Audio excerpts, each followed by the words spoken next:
Hello everyone and welcome back to another video. Today we're going to finish off the rest of the quadratic functions outcome. Today the video is going to focus on talking about quadratic functions in general form. Previously we've talked about quadratics in vertex form, so taking a look here we have our vertex form with y is equal to a times x minus p squared plus q, remembering that p, q tells us what our vertex is. And then over here on the right, this is what we're going to define as general form. So ax squared plus bx plus c.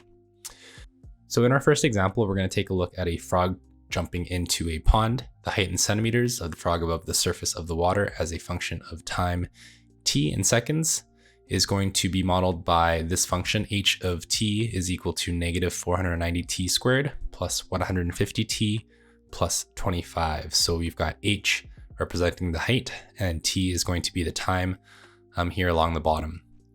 So let's open our graphing calculators. We're going to start off with typing in our function here. So I'm going to hit menu, head into my graphing section. So let's type in our function negative 490x squared plus 150x plus 25. I'm going to go ahead and graph this. So I won't have my proper window settings yet. So we're gonna adjust our window settings. So remember that this first number here is going to be your x minimum, then your max, and then your scale. And same thing for your y values here. So this is your y min, y max, and then your y scale in that order. So let's go into our window settings. So here I'm gonna hit F3 for the window settings. And we've got negative 0.6, then 0.6, and then 0.1, 0.1 as our x scale. Then for your y minimum, negative 5, y max we said was 40, and our scale here is going to be 5. So let's go back and see what our graph looks like here. So it looks something like that, which is pretty much what we should be expecting. So there's a few different characteristics that we want to take a look at. So first of all, let's pick a few points and let's draw, or let's sketch them on our graph first. So here we are going to look at our vertex to start us off. So I'm going to hit G-solve or F5. We know that our graph is opening down, so we're looking at a maximum. So I'm going to hit F2 for max. And we can see that our maximum here is at, or when x is 0.15 and our y value is 36.47. Let's round it to 0.48. So let's do that. Let's go ahead and sketch this real quick. So right here at 0.15 roughly, and we said 36.48. We're somewhere here. So you know, 0.15. Let's get that a little bit neater. 0.15 as our x and 36.48 for our y value. We have our y-intercept that we're going to take a look at, and we'll talk about that in just a little bit here. So we're going to go G-solve and we'll look for the y-intercept, and we know that it's right there when x is 0, y is 25, so that can be a second point that I'm going to use. And then a third point I'm going to use is actually one of my x-intercepts. I'm going to go G-solve, look for root, and I'm going to do the one on the right first. And we've got 0.43 roughly, so 0.43 when y is equal to 0. So I've got another point down here. And we might as well use the x-intercept here on the left. So we're at negative 0.1. So negative 0.1 roughly, 0.11, so just a little bit off there. So very, very rough sketch here, just by using a few key points from our graph. Alternatively, if you are being asked to do this or to find different points algebraically, we're just going to pick different x values on our graph. So let's say, for example, right here when x or t is equal to 0.1. So when t is equal to 0.1, all we're going to do is we're going to plug in 0.1 for each of our t values there. So we could say that h of 0.1 is equal to negative 490 0.1 squared plus 150 times 0.1 plus 25. So definitely a little tedious. But this is what you would do to find it algebraically. We're gonna pop that into our calculator real quick. So let's say we have negative 490, 0.1 squared, squared plus 150 times 0.1, and then plus 25. So essentially what we're saying is that when t is equal to 0.1, then our corresponding y value, or height in this case, is going to be 35.1. So we get 35.1 when x is 0.1, or t rather. So that means here that when we're at 0.1, our height should be at about 35.1. My graph, of course, is just a little sketch here, so we should probably have it look more, or something more just like that. All right, to answer a few questions here, we're taking a look at the y-intercept. So we can see here that the y-intercept occurs at 0.25. So what does it represent in this case? It just means that the height of the rock, right? Because the frog was sitting on a rock, so the height of the rock is 25 centimeters. So basically the frog is jumping from a height of 25 centimeters essentially. What's the maximum height of the frog? So this is given by our vertex. So remember our vertex was 0.15 and 36.48. Let me write that a little neater. So our vertex was at 0.15, 36.48. So essentially what we're looking at here is that when your time is 0.1 seconds, so time of 0.1 seconds, the frog reaches a height of 36.48 centimeters. So again, just to reiterate, we hit a maximum height of 36.48 centimeters when the frog, or when we have a time of 0.15 seconds. Next question is asking, when does the frog hit the surface of the water? So when the frog hits the surface of the water, then the height is going to be 0. So right here, for us, we already calculated that earlier. We said that that was roughly 0.43 seconds. So the frog hits the water at 0.43 seconds.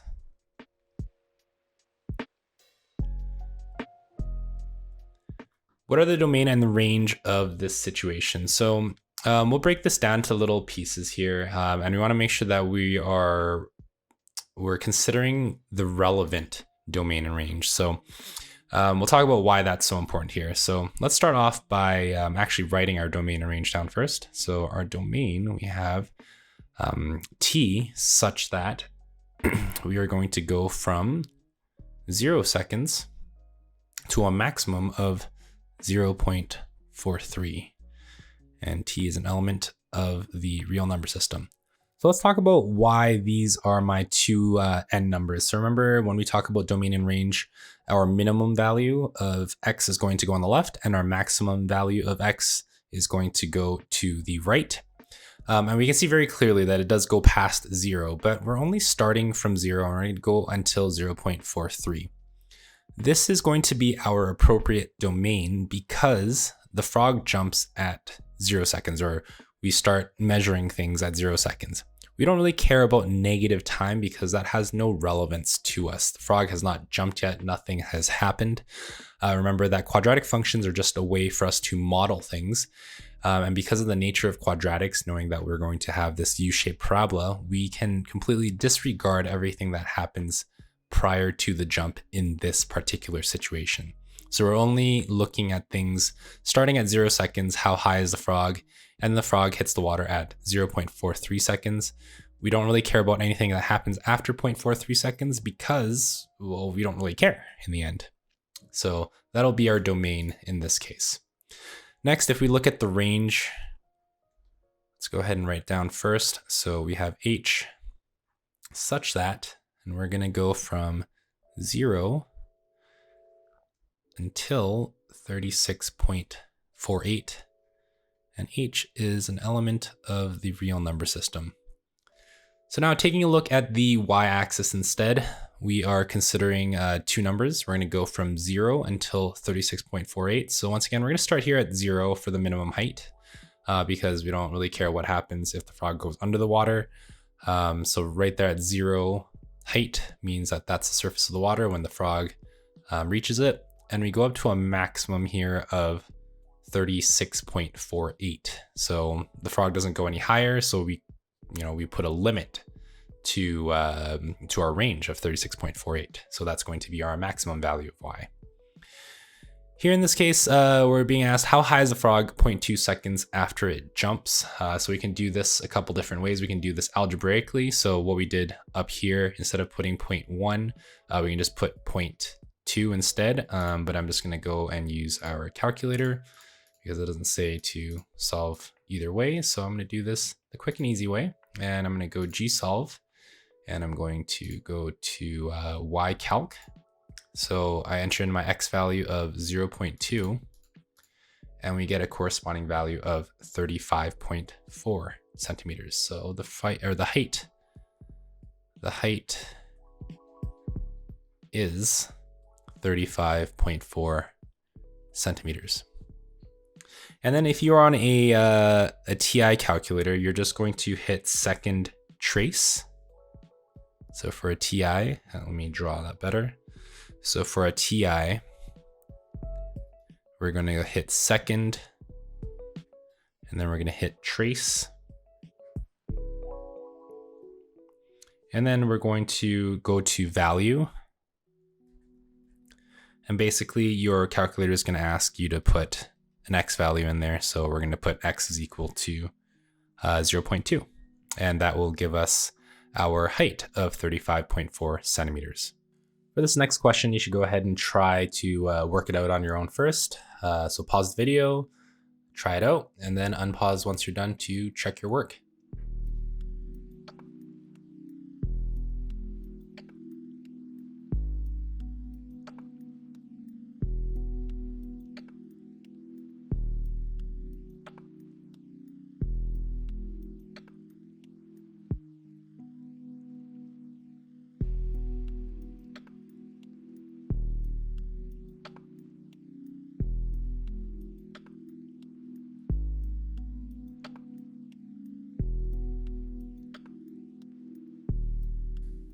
So here is a very rough sketch of our situation here. So let's identify some of our key points going from left to right. So our starting height is at 1.85. That's when our object is fired. So it starts at a height of 1.85. It reaches a maximum height of 3.69 meters after 0.61 seconds. And then it finally hits the ground after 1.48 seconds. Now, something that you may or may not have noticed is that you'll see this 1.85 here showing up in our function as well. So compare that to our last example, if you kind of recall here, that we have the plus 25 there, and we notice that our y-intercept was actually 25.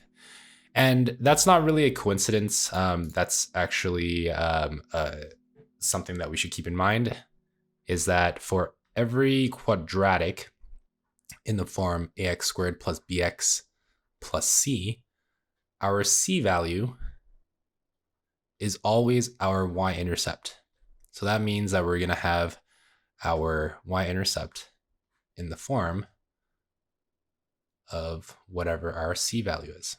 So 0c will be our y-intercept. So if it opens upwards, it's going to look something like this. And if it opens downwards, it might look something like that. On the other hand, let's say, for example, our function looks something like this. Y is equal to negative x squared plus 10x minus, let's say 5. Then our graph might look something like this. We know it's going to open downwards. So our negative 5 is going to be down here. And it's going to probably look something like this. I don't know exactly what it looks like off the top of my head. But you can see here that our y-intercept is just simply 0, C, which in this case, C is equal to -5. So in this next section, we're going to help you guys figure out how to write quadratic functions for different types of situations. Typically, you're going to see a lot of min-max problems, which really will focus around things like what's the maximum amount of money that a company can earn, or what's the maximum area that we can figure out based off of the dimensions that are given to us. So in this first example, we have a children's music festival where the organizers are going to rope off a rectangular area. I'm going to go ahead and highlight that first. Rectangular area for stroller parking. There's going to be 160 meters of rope available to create the perimeter. Okay, so a few things that I've already done. We've looked at some of the keywords, and this is the part that's the most difficult for most students here. So we want to be able to write a quadratic function in general form to represent this area, and we want to make a few assumptions here. So first of all, we want to assume that we're going to use the entirety of the rope. We're not going to use, the 155 meters. We're going to use all 160 meters of rope. So our first step after making our assumptions is to think about what type of information has been given to us.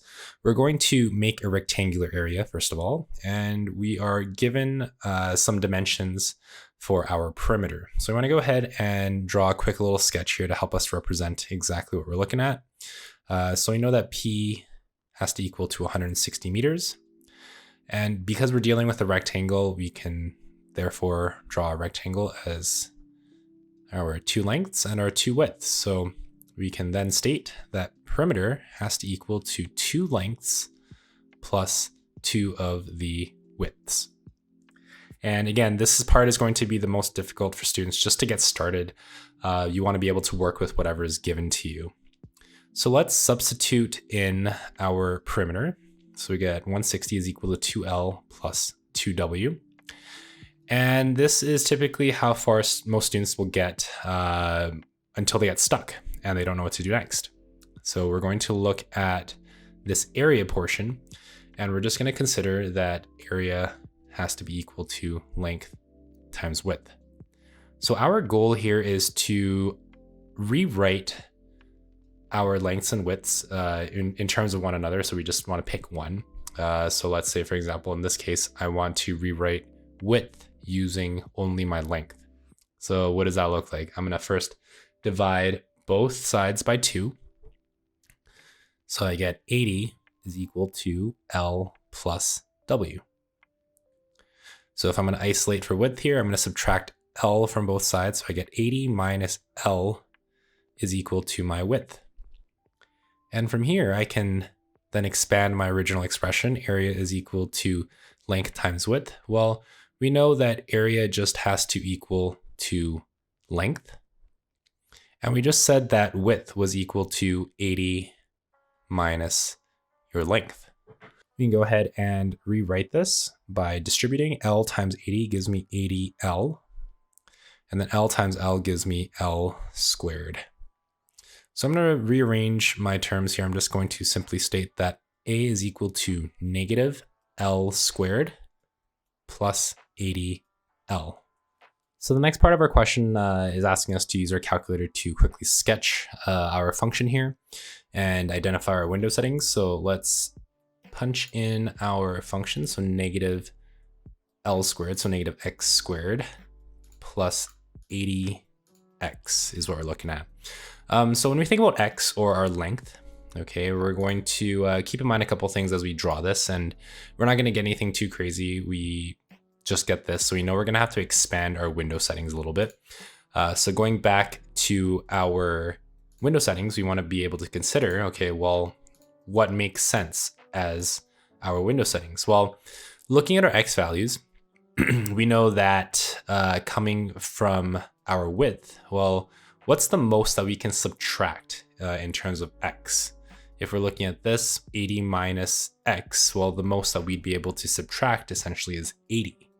So we can go back to our window settings. We can say that our maximum value of X, let's go a little bit past 80. Let's set it to 100 as an example. I don't really care about my my minimum values past 0. When X is 0, it means that we're not subtracting anything from that 80. And we'll make our scale, let's say 10, because we're going up to 100. Now, in terms of our Y minimum, let's say it's 0, because our minimum area is 0, meaning that we don't really have a rectangle, so I don't care about any negative values of Y. For the maximum, because I don't have my calculator with me right now, let's say we have 3,000 as a maximum area. I don't actually know, again, what it could be, but that's just kind of like that guess and check aspect. So let's go ahead and draw our graph again. And we get something that looks pretty nice, actually. We get something that looks just like this. So that ended up working out. Again, if you chose something smaller, as an example, let's say 1,000, and our scale was, let's say 500 instead, we can see that if we were to sketch this, we wouldn't quite reach the top. So you'd say, well, I can't see the top. I'm going to go up instead to a maximum of 3,000 instead. And this will work a little bit better for us. So let's go ahead and state our window settings. So we have our X, otherwise known as our length. We have 0, 100, and we said 10. And then for our Y values, or Y window settings, we said 0 to 3,000. And we said we had a scale of 1,000. So let's go ahead and make a quick little sketch here. So some of our key points here, let's go ahead and look for our x-intercepts as well as our y-intercept and our vertex. We can see here pretty quickly that our y-intercept and our x-intercepts will be exactly the same. So we're right here in the corner. So we've got our root. So at 0, 0, we got 1 over at 80. So we've got 1 at 0 and 1 at 80. So 0, 0, and 1 at 80, 0. And then taking a look at our vertex, we're going to go gsolve, and we're going to look for our maximum value. So F2 in this case. So we're at 40 and then 1600.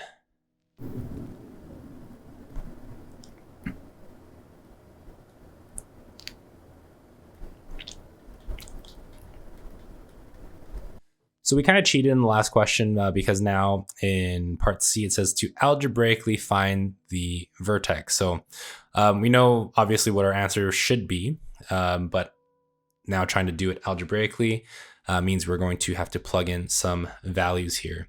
So if we take a look at our vertex formula, or rather our formula for the x value of our vertex, we know that we have x is equal to negative b over 2a.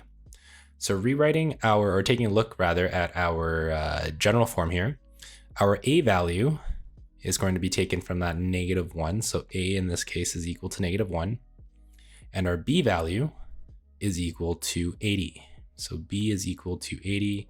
And we can see that c is equal to 0, because we could say plus 0, which gives us our c value.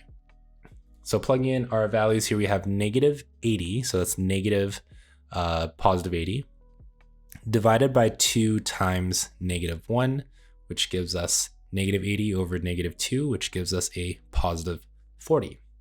So we can say that our vertex has an x value of 40, which we already know is true.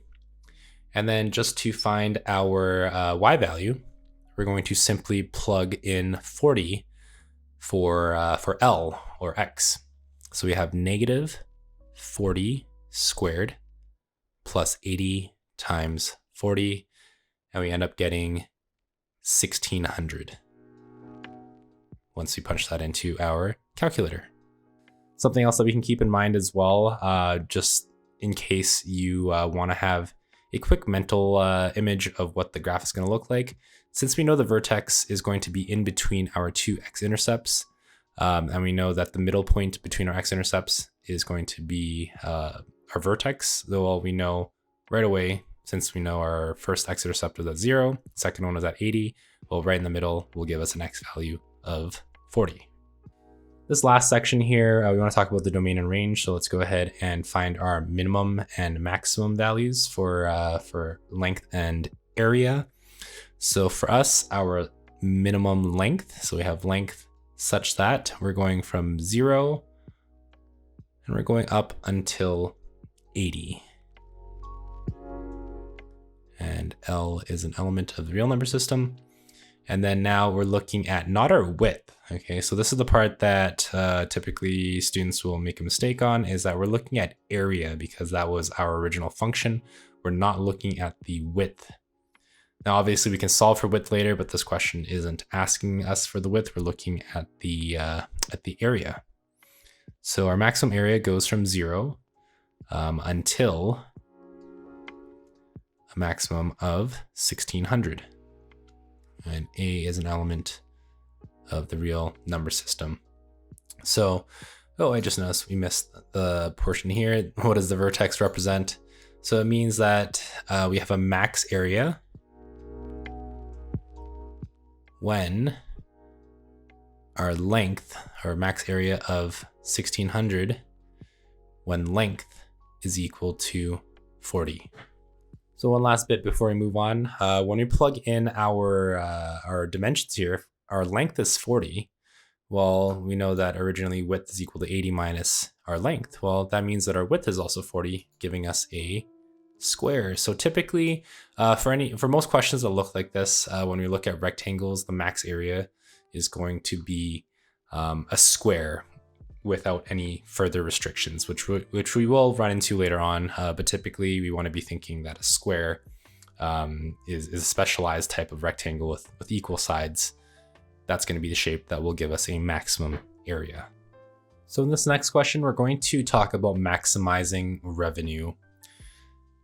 So here we have a student council that currently sells memberships for $6 a year, and it has 700 members currently. So if we were to do the math right now, $6 per member. So we've got 700 times 6 means that they currently make about $4,200 a year. To increase revenue, they decide to increase the membership cost.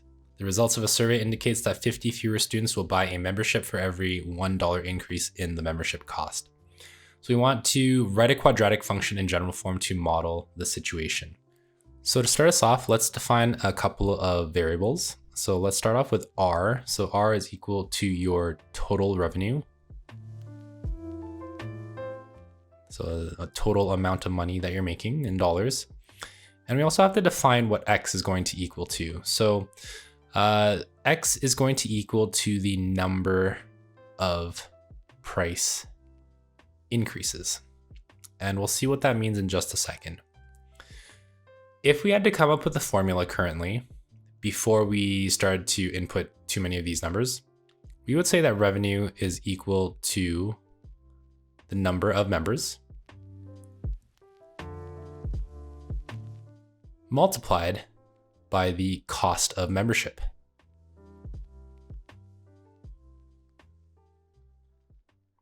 So that's our basic form that we're going to start off with. Now, the part that's difficult is to come up with the number of members as well as the cost of membership as we work our way through our question. So to make this easier for ourselves, we're going to look for all the places in our question that talks about the number of members. So we are starting off with 700 members, and we have 50 fewer for every single time there is a $1 increase. So we can say that our total number of members is going to be 700 minus 50 members for every price increase. So that's where we come up with a 700 minus 50x. For our cost of membership, we know that we are starting currently at $6, and we are going to increase it $1 every time.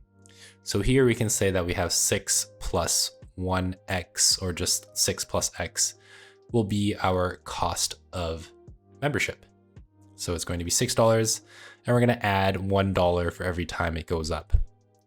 We can actually input this function as is into our calculators, or if we want to expand and simplify, we would end up with R is equal to negative 50x squared plus 400x plus 4200. So from our previous examples, we already know that our y-intercept should be 4200. So in this next section, we're going to actually graph our function. So when we put it into our calculator, let's go ahead and do that. We've got 700. Let's go ahead with our 700 minus 50x. for our number of members, multiplied by 6 plus 1x, or just 6 plus x. And we're going to go ahead and draw that. And we didn't change our window settings from our last problem, so we're going to go ahead and do that. So taking a look at our values, we can see here that for our x values, because we're looking at the number of increases, I'm not sure how many increases they're going to have before they don't make any money anymore. So let's go with, let's say 30 price increases. Again, we're just guessing and checking. We don't actually know what it is. And then a maximum revenue or minimum, we're going to start at 0, and then a maximum of 3,000. Actually, in this case, because I want to actually see my x-axis, I'm going to change my minimum to maybe negative 100. And I'll show you what that means in just a second here. For the maximum, we already see that our y-intercept is going to be at 4,200. So we don't want to go too low. 3,000 wouldn't even show us our y-intercept. So I'm going to go up until, let's say, about 6,000. Once again, we're just guessing. There's no big deal if we do get it wrong for whatever reason. So let's go ahead and see what happens. So we get something like this, and it shows us that we're pretty bang on with our numbers here. Again, depending on what numbers you start off with, you'll have to fiddle around with them. Even teachers don't necessarily get them bang on the first time around. I could cut out a little bit more room here. So for example, instead of going up to 30, I could go up to, let's say 20 instead. And let's see what that looks like. So you go to 20, and we get a bit better of a graph, and we see that x-axis down here because, like I said in our window, instead of having a y minimum of 0, we went to negative 100, which just means that we can see a little bit past that axis there. So let's actually go ahead and label our important points here, so we know again that our, oops, sorry about that. Let's go back.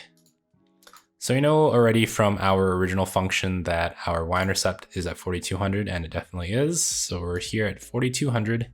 Let's go ahead and label that. So 4,200 is our y-intercept. So 0, 4,200.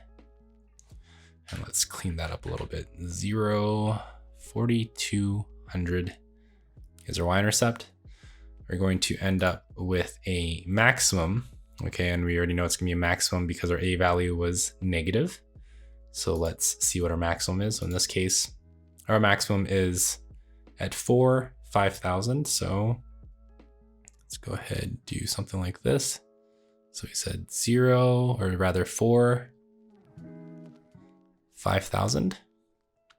And we're gonna come down to my positive x-intercept. So we're gonna go g-solve and root. So we can see that we land right there at 14. So we're about here roughly. So 14, 0 is our x-intercept. So the shape of the graph communicates that we're going to look at a maximum value because it opens upside down, or rather opens downwards. So what are the coordinates of the vertex? We already found that out earlier, 5,000. And why is this information? Why is this information useful? So it's useful because when the price is not $4, the price has increased 4 times. So we've increased 4 times from $6. So when the price increases 4 times, so $10 total, the max revenue is $5,000. So when we talk about relevant x-intercepts, let's go ahead and change our window settings here so we can actually see all of them. Let's go to negative 20 as an example. So let's see what that looks like. So we can see that our other x-intercept is going to be down over here at negative 6. So basically what that means for us is if we decreased the price by $6, we would have a revenue of 0. And that makes sense because currently our price is $6. So if we decreased it by $6, student council would earn $0. Now, if we're looking at the one that is relevant, right, we have our 14.0. So let's go ahead and write that down. So at 14.0, it basically means that if there are 14 price increases, there will be $0 of revenue. So that pretty much says that if they increase the price $14 from $6, so $20 altogether, they would earn $0 because it's too expensive now and no one wants to buy it. So for this next question, it asks, what are the domain and range for the situation? So I'll start off by writing them down first, then we'll discuss them shortly here. So we have x such that we're going to go from 0x until 14. And in this case, I'm going to say XEW, changing it up on you guys. And then for our revenue, we have R, or range, we have R, such that we're going to go from 0 to a maximum value of 5,000. And R is an element of the real number system. So the assumption here that we're going to make this part, and this is going to be a little bit confusing for people because we've typically been going with elements of the real number system, which means that numbers can be anything, but we are limiting x to whole numbers. Okay, so basically we are assuming, so we're going to assume that we have whole number price increases. So this means that we are only going to go $6, $7, $8, $9. We aren't going to look at situations where the price only goes up by 1 cent or 25 cents or 30 cents, which is why we're just going to restrict x to whole numbers. In this next section, we're going to take a look at a process called completing the square.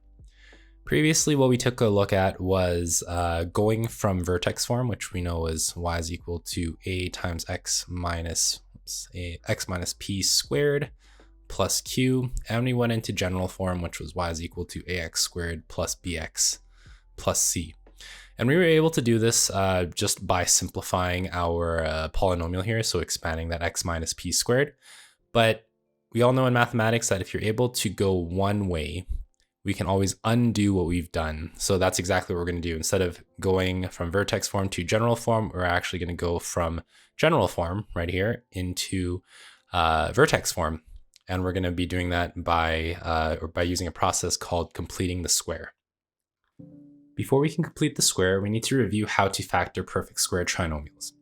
Recall from grade 10 that we discussed binomials that look like this.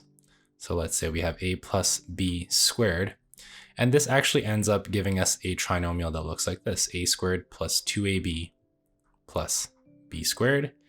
And if we have a minus sign in the middle, a minus b squared, we end up with a squared minus 2ab plus b squared. Now, before we discuss how we ended up with these trinomials, I'm just going to go and apply them first, and then we'll discuss what happened in each example. So we'll get 2,500 there. Over here, we will get 25.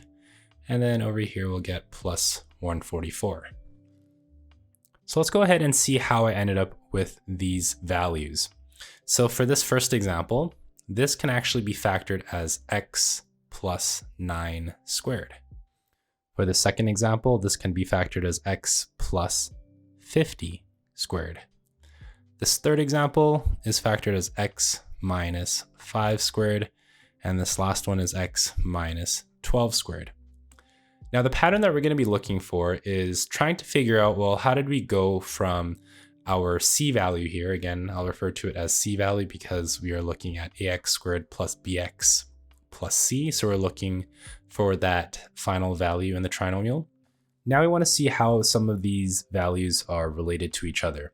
When we take a look at the 9 and then finally the 81, we'll notice that 81 just comes from 9 squared.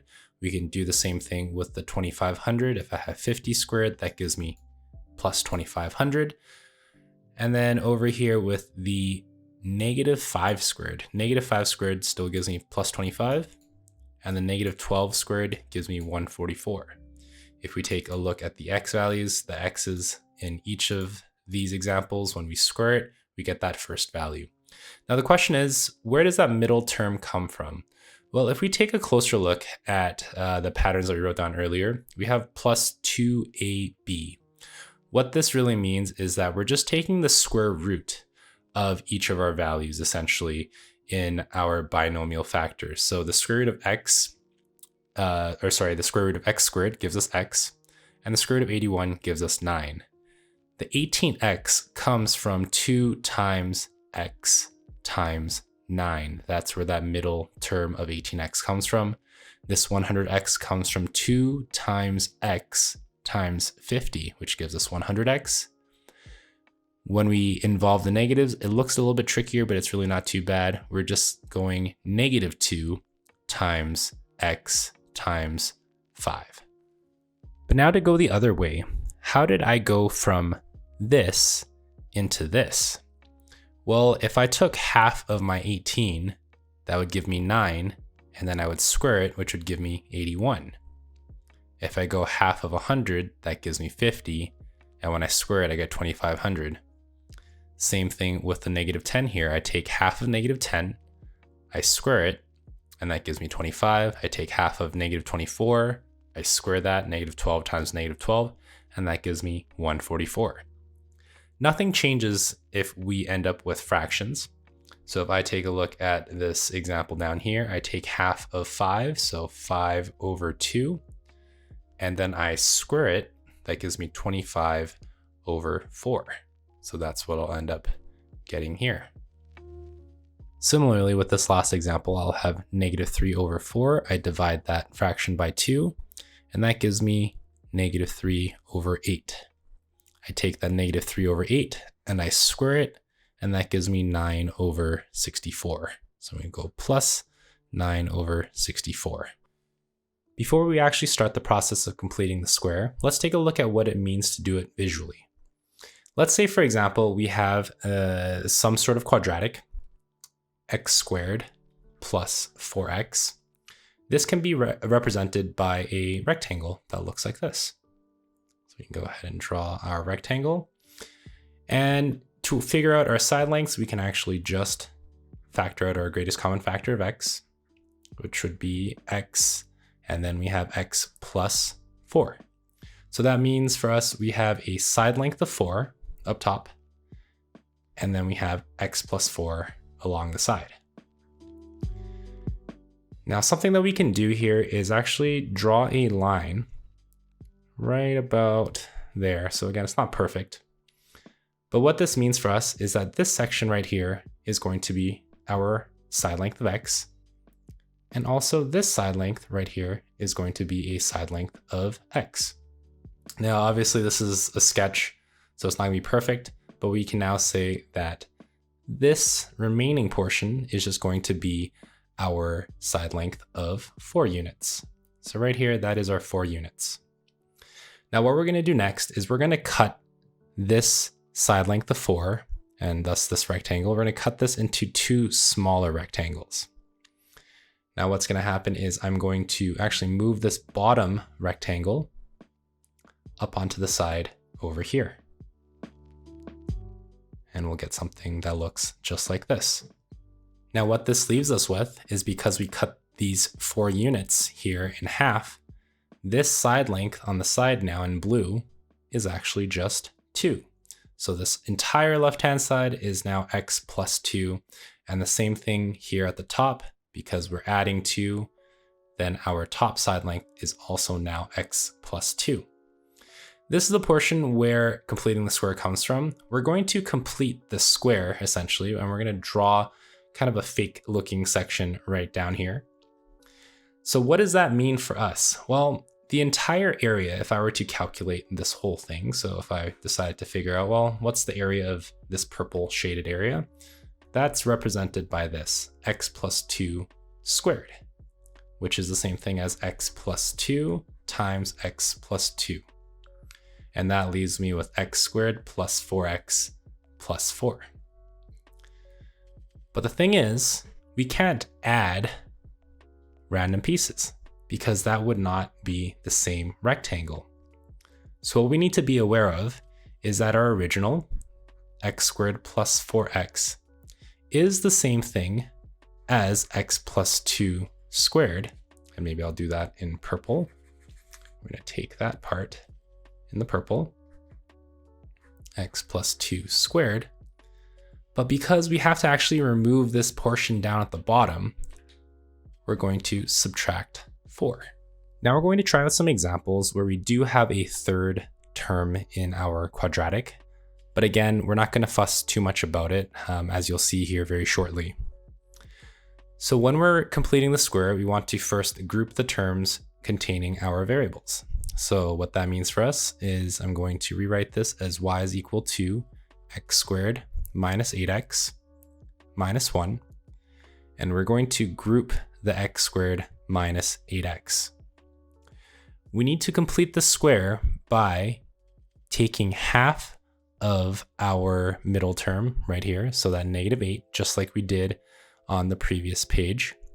So we take half of that -8, and then we're going to square it. So we're going to take -8 divided by 2 gives us -4. And then we're going to take that -4 and we're going to square it, which gives us 16. So essentially what's happening here is that inside of my blue brackets, I'm going to try to make a perfect square trinomial.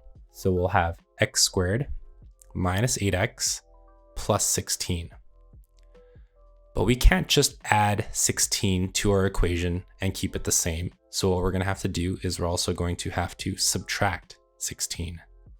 And then we're going to keep that -1 on the outside. So you can see here that essentially what we've done is we are keeping this, or rather the entire contents of our brackets, exactly the same.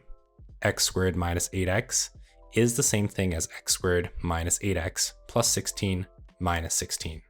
So what we're going to do next is we're going to remove that extra -16 that we've created, and that will leave us with x squared minus 8x plus 16. And what we're going to talk about later on is that we'd actually have to multiply this -16 with whatever coefficient is going to come in front. But again, we're just going to put that on hold for now. So we'll just move that -16 outside of the brackets. So now what we can do is we can factor our brackets as x minus 4 squared. And then on the outside, we simply have -17.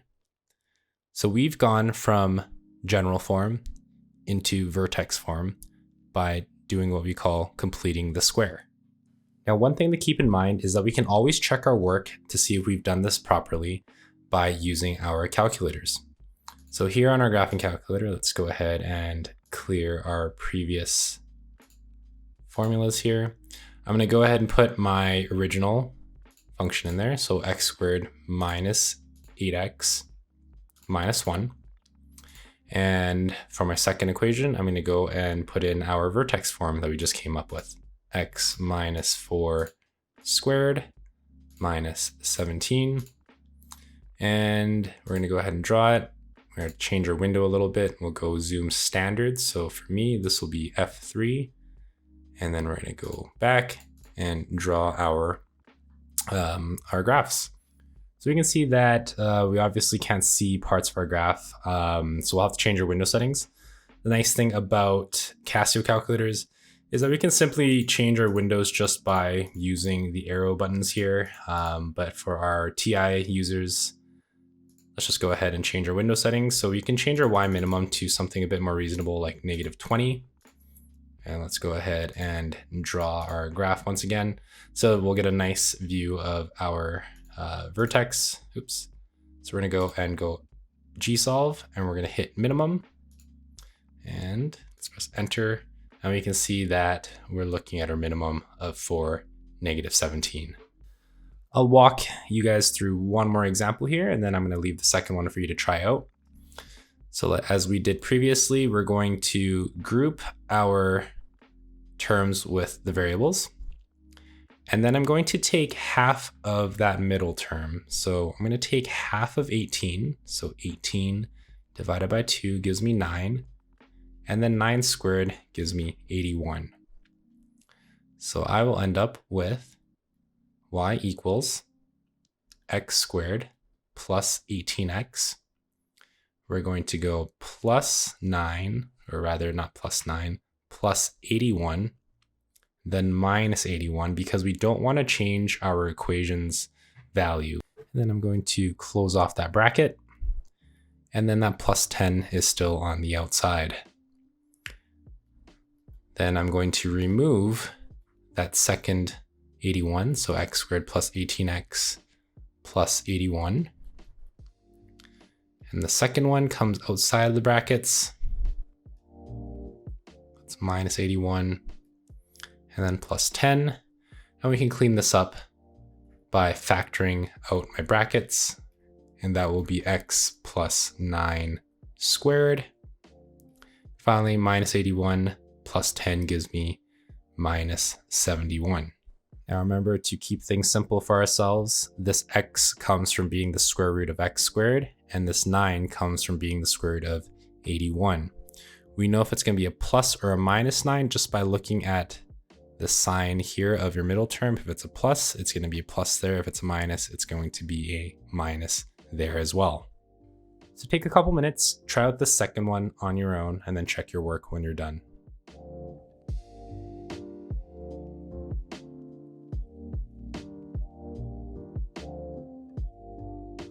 Let's go ahead and work through these next two examples here at the bottom.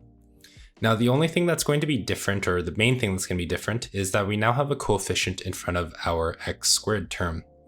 So let's see how we deal with that. We're still going to start off by grouping our two terms together, except we're going to now factor out our GCF out in front. So what that allows us to do is to keep our x squared inside still. And now we'll have a minus 6x on the inside. And that plus 1 comes or stays on the outside. We're going to divide that middle term by 2. So that negative 6, let's divide that by 2. That gives us negative 3. And negative 3 squared is 9. So we have 3 times x squared minus 6x. We're going to add 9, and we're also going to subtract 9. And that plus 1 still on the outside. Now the part that's going to be a little bit tricky here, and one that students tend to forget, is we've divided everything inside of the brackets by 3. To bring it back outside of the brackets now, we have to multiply whatever we're bringing outside by the 3. So essentially what's going to happen is we're going to multiply this negative 9 with the 3, and that's going to come outside as negative 27. So we'll have x squared minus 6x plus 9. And then here on the outside, we'll have minus 27 and then plus 1. Once we do that, we can factor our brackets as x minus 3 squared. And then on the outside, we have minus 26. So this allows us to state our vertex as positive 3. Let's clean that up. Our vertex is positive 3, negative 26, and your axis of symmetry is x is equal to 3. Alternatively, what we could also do is just note that since we have a is equal to 3, b is equal to negative 18, and c is equal to 1 in our original equation there, we can actually use our vertex formula of our x coordinate, x is equal to negative b over 2a, to help us see that we'd have negative 18 over 2 times 3 gives us 18 over 6, which is equal to 3. And then since we have an x value of 3, we can plug in that 3 into our original. So we'd have 3 times x squared minus 18 times 3 plus 1, which would give us negative 26. So you can also use that as well to find your P and Q values. And once you do that, you can just simply replace it with our vertex form. But again, we'd have to solve for A afterwards as well.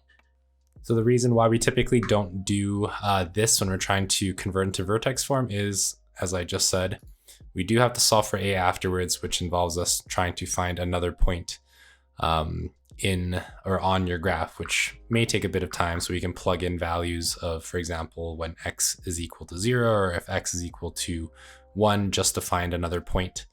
But it ends up being a bit more work than just simply completing the square. So at this point, go ahead and try to work through this second example on your own. So pause the video and unpause to check your work when you're done.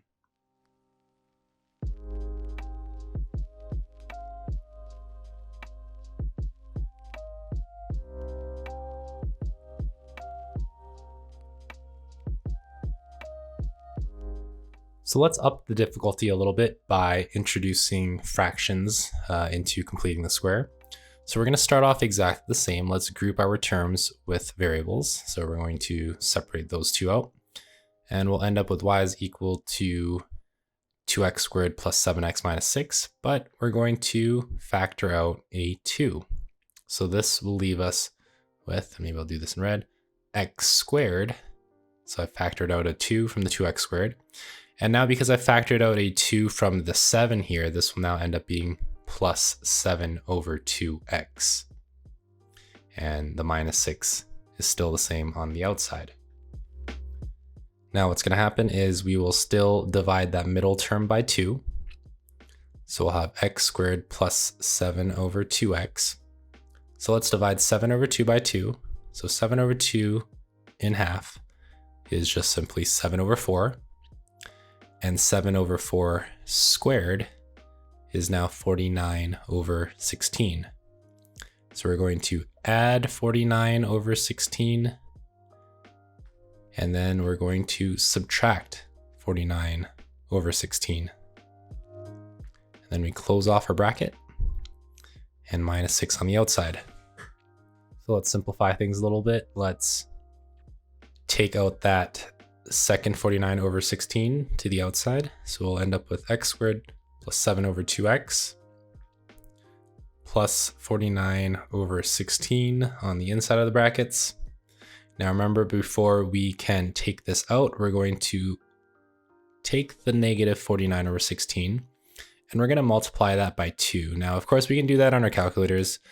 So on our Casio here, if you're uncomfortable with the idea of fractions, I can simply go for negative 49 over 16, press enter, and then I'm going to multiply that by 2. And I'm just going to hit this FD button here for the Casio, and that gives me negative 49 over 8. So negative 49 over 8 is here on the outside, and then we have minus 6.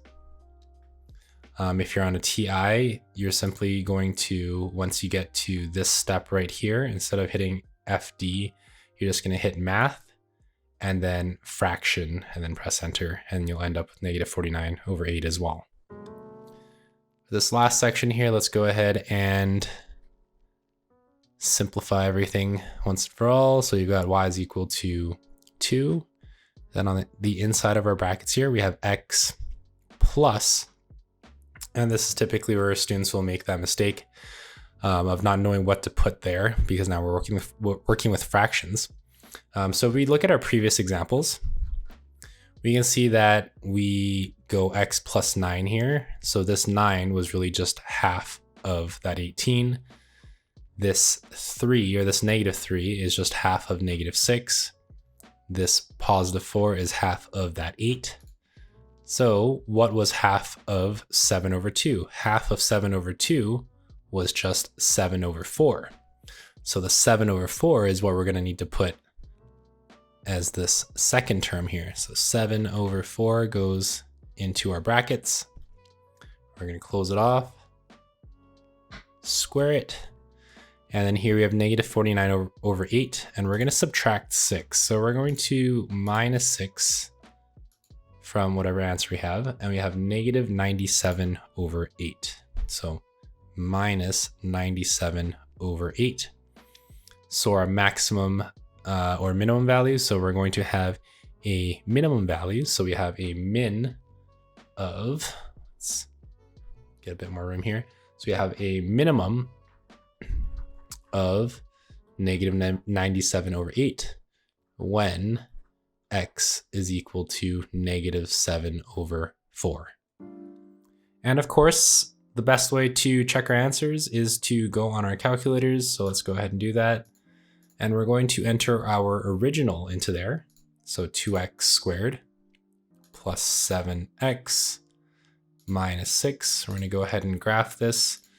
So we're lucky with our window settings from before. So we're going to hit gsolve, look for that minimum, and we have negative 1.75. So again, this is the part that's a little bit tricky. We want to go negative 1.75 here on our calculators, negative 1.75. We're going to press enter, hit FD. So we have negative 7 over 4, which is exactly what we wanted. And then for our y value, we had, and again, this is the part that's a little annoying, negative 12.125. So let's see what that is. Negative 12.125. Let's change that into a fraction and we get negative 97 over 8, which is exactly what we wanted to see. So this next part, you can go ahead and try it on your own. So pause the video and unpause to check your work once you're done.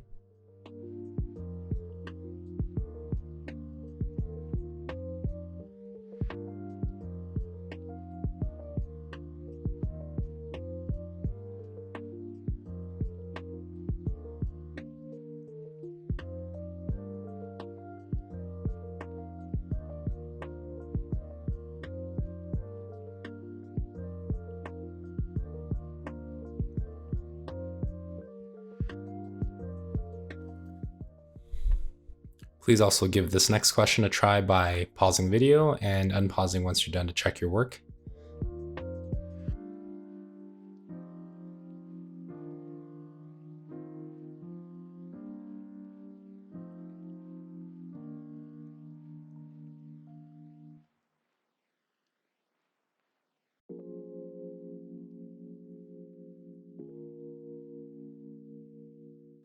Let's take a look at some more problems that may or may not require us to complete the square.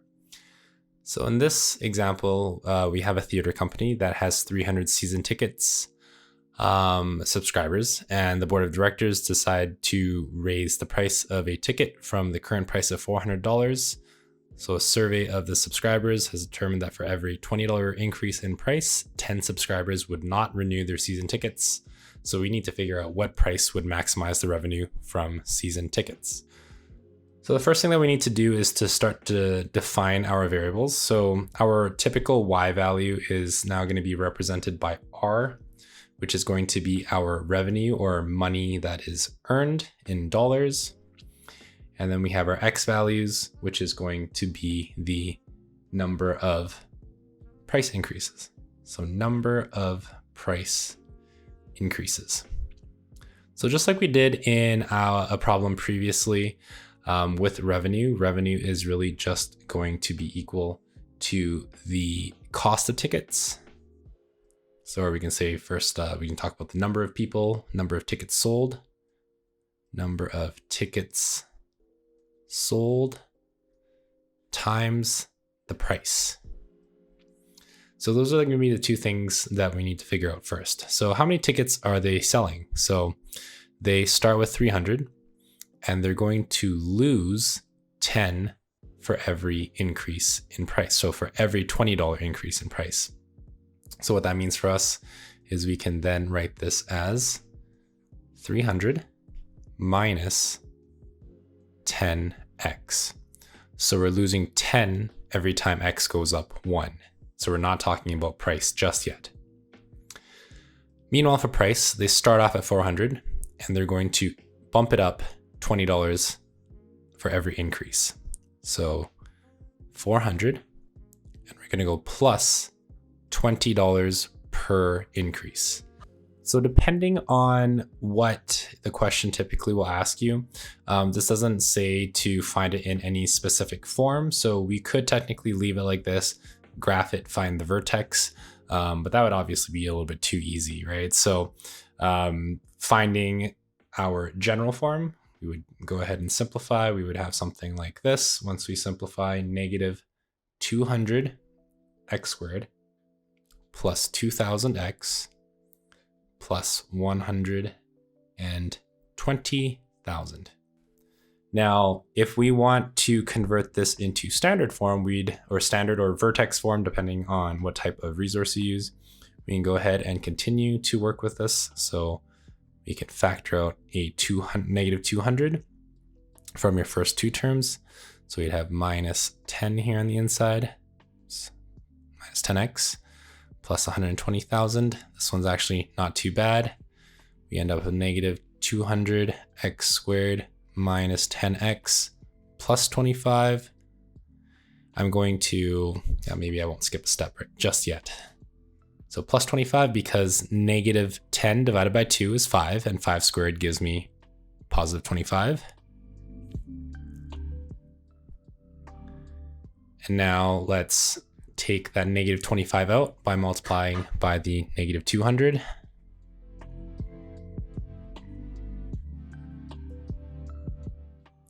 And negative 25 times negative 200 gives us a total of 5,000. So plus 5,000 plus 120,000. So simplifying everything, let's factor out our perfect square trinomial. That ends up being x minus 5 squared, and then plus 125,000. So in the context of this problem, our vertex is at 525,000. So that means we have a max revenue of $125,000 after 5 increases of $20. So that means that the new ticket price is equal to, and we start off with a $400 ticket. So 400 plus 5 times 20, or you can say 400 plus 20 times 5 gives us $500 per ticket. Now, with that being said, there's actually a different way to do this as well. We can actually go back and look at our A, B, and C values. Remember that for our X value of our vertex, we can actually just use this formula. X is equal to negative B over 2A. So in this case, we'd have negative 2,000 divided by 2 times negative 200, which means you have negative 2,000 divided by negative 400, which gives us 5.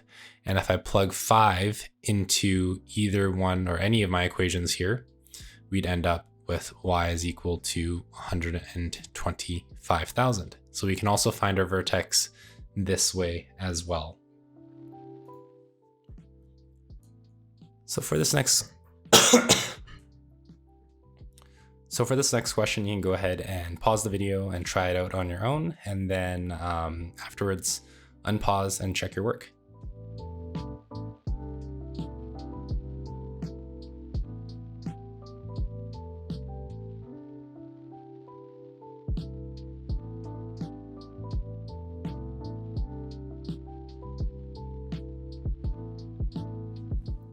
For this last question, it's fairly similar to the stroller problem that we solved earlier at the beginning of the video.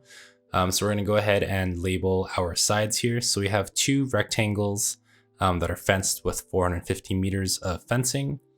So we want to try to figure out what the area is. So step number 1 is to label, or maybe before labeling, let's start with our formula. Perimeter is equal to, well, we have our width here, 1, 2, and 3. So we have 3 widths plus 2 lengths that encompass the entire perimeter. So we have 450 is equal to 3W plus 2L. So if we want to solve for one of these variables, let's go ahead and solve for, let's solve for W, okay? So in order to solve for, or rather, let's solve for L, why not? 450, subtract 3W, and let's not get ahead of ourselves yet, and 450 minus 3W is equal to 2L, and then I'm gonna divide both sides by 2 to get L by itself. So if we were to simplify this a little bit, that means that we have L is equal to 225 minus 3 over 2W. From here, we're going to use our area formula. Area is equal to length times width. So we just found out that length is just 225 minus 3 over 2W. And then we multiply that by W, and we get area is equal to 225W minus 3 over 2W squared. So let's go ahead and rearrange this from highest degree to lowest degree. So we have 3 over 2W squared plus 225W. So what this allows us to do, because it's not asking us to necessarily use completing the square, is we're just going to work with our vertex formula. So we know A is equal to negative 3 over 2, B is equal to 225. So when we have X is equal to negative B over 2A, we simply have negative 225 over 2 times negative 3 over 2, which is the same thing as negative 225 over negative 3, which gives us 75. So essentially we have just found out that our width is equal to 75. Now in order to find the corresponding Y value, or our length in this case, and maybe even before we do that, let's find the area first. So our area, once we know our width, is going to be simply us replacing the W with a 75, so 75 squared, and then plus 225W. So we end up with 8,437.5, and I believe it's going to be meters. So meters squared is going to be our maximum area. So if we were to solve for our length afterwards, we're just going to simply use this formula right here. And let's plug in a W, or width, of 75. So 225 minus 3 over 2 times 75. We end up getting a length of 112.5 meters. So in essence, we end up with a picture that looks like this. We're going to have 75, 75, and 75. And then across the top, we're going to get 112.5 and then 112.5. So alternatively, we can also complete the square to get the exact same answer here. So let's start off with the formula that we had, negative 3 over 2 W squared plus 225W. So what that means for us is we're going to factor out a 3 over 2. So when we factor out a 3 over 2 or negative 3 over 2 from 225, we're basically saying that we've got 225 over negative 3 over 2. And that's just the same thing as minus 1 or negative 150. So minus 150W. And from here, we're going to divide that middle term by 2. So that's negative 150 over 2. And that gives us negative 75. And negative 75 squared is plus 5625. And because we add it, we also have to subtract it. And we end up getting this. So we add 5625. And when we want to take, or when we want to take this 5625 out, we have to multiply that together with the negative 3 over 2. So negative 5625 times negative 3 over 2 gives us plus 8,437.5, which is exactly what we had before. And last but not least, factoring this perfect square trinomial means we have w minus 75 squared, and then plus 8437.5. So we once again get our vertex of 75, 84, 37.5. So either way that we do this question, there's a number of different ways to check our work. We can definitely use our graphing calculators. We can use our vertex formula. It just really depends on what the question is asking for. If it's asking to verify it graphically, if it wants it to be done algebraically, you have a number of tools in your toolbox. And it's just up to you to find the most effective tool to help you answer whatever question is being asked of you. So hopefully this helps you guys out. If there are any questions that you have, feel free to leave them in the comments below. But other than that, I hope you enjoyed the video, and I'll see you in the next one.